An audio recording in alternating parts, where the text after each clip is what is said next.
कि देखो हिले लगता बेसेरा अरे चलो तबे दे हम के तेरा हो मैं फायर नहीं वाइल्ड फायर। बड़ा सुंदर लाइन बा हमारे जवान कवि जी लिखे अरे देखो हिले लगता बेसेरा हो सेरा हो अरे चलो तबे दे हम के तेरा हो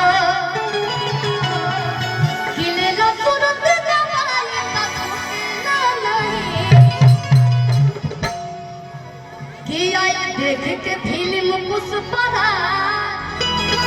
आज सब लोग देख ले वाला फिल्म देख ले वाला मजा आई वाला गाना देख लेने के बाद बाबा कोनो सुन ले बस सिर्फ तेरा ढेर से आई बई गाना ठीक बात कि आई देख के फिल्म पुष्पा हतार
और हमारे भोजपुरी के पुष्पराज हमारे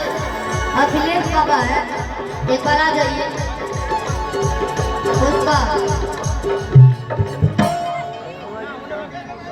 ओ की बात हमारा दादी बोली इधर आइए बाबा बाबा कंजूस बाबा दबंग बाबा भोजपुरी के दबंग बाबा कंजूस कब तब न लुटाए में बताइए बड़े पापा बाबू के बड़े पापा और एक गाना से पहले होली में हमने के बहुत कलाकार बने जब भोजपुरी में 2-4 करोड़ के कहे में बड़ा आसान लेकिन बहुत पैसा होला 2-4 करोड़ है कम से कम हमने के 50 दिया ले 51 शुभ हो गए कल जय बाकी बाबे चाहे ना छोड़ा छोड़ गई अपने के अरे दाढ़ी को हथवा फेरना हो कि हम के छिछोरा नयन छेड़ना हो कि दाढ़ी को हथवा फेरना हो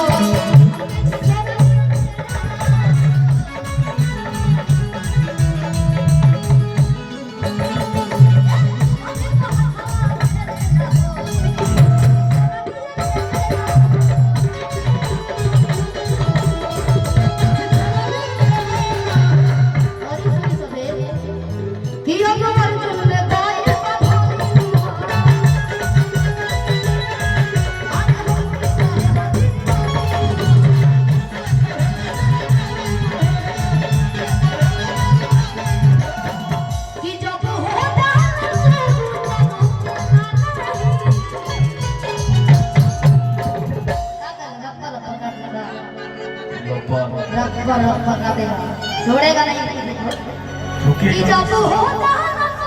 ना रुकेगा नहीं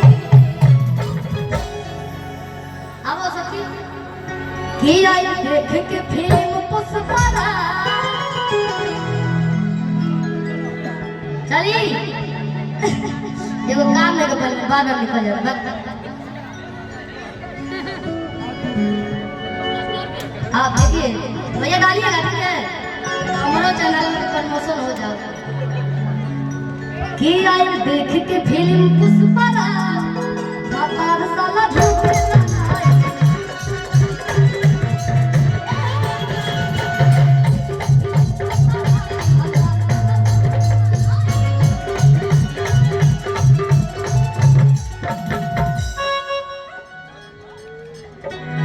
अकेले अच्छा नहीं लागल, श्रीवली अकेले ही चलती है।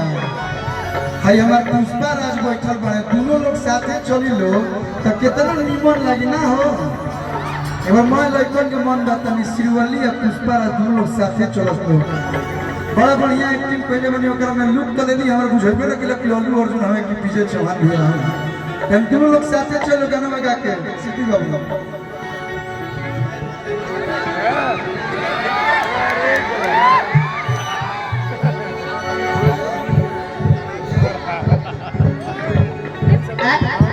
हेलो हेलो हेलो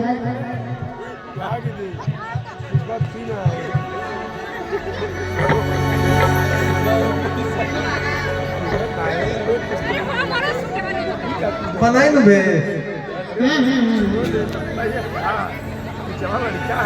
आज कोहे लगे प्यार चाही घरे घरे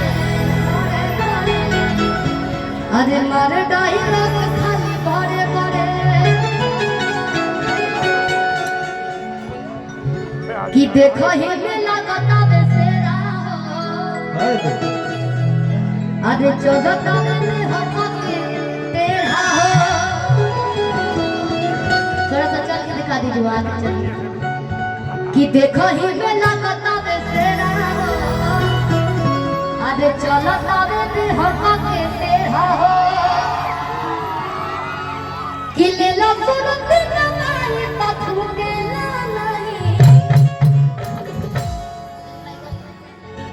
होले ला सुरती नमाई तथुके कि आई देख के फिल्म पुष्पा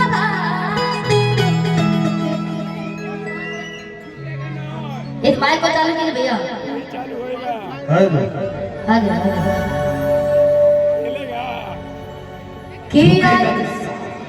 कि आई देख के फिल्म पुष्पा